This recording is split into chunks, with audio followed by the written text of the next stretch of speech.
Now to some new video of a crash involving East Texas first responders already working the scene of another crash. It was the result of a driver failing to move over on Interstate 20 earlier this month. And the video is now being used to highlight legislation that would stiffen penalties for those who do the same. April 5th, 2023, an 18-wheeler headed down I-20 in Smith County crashes into the back of a fire truck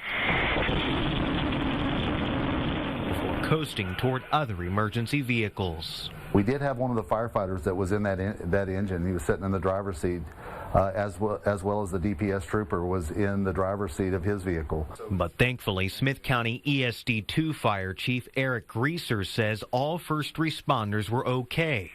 And for that, he credits the blocking device seen on the back of the fire truck. No doubt that blocking apparatus saved lives that day. Exactly what it was intended for. It prevented the impact into the back of the trooper and minimized the impact into the back of that engine. But the story does not end as well for other emergency workers. Since 2019, at least 25 first responders have been hit and killed along Texas roads. Laws already require drivers to slow down and move over, but the current fine is just $200. That bill, as I understand it, increases penalties for a move over slow down law that's already in place. So this increases penalties for drivers that violate that, and we see that every day, just like this one.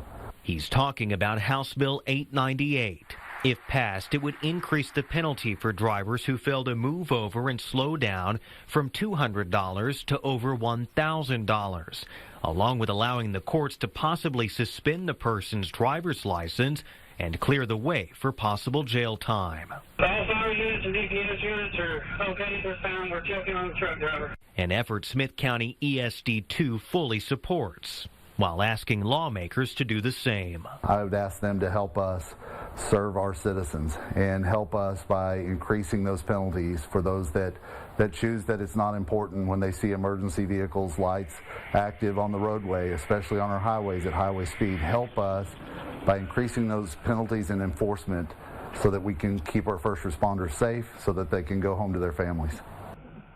And an update tonight, House Bill 898 passed the Texas House earlier today, 139 to 9.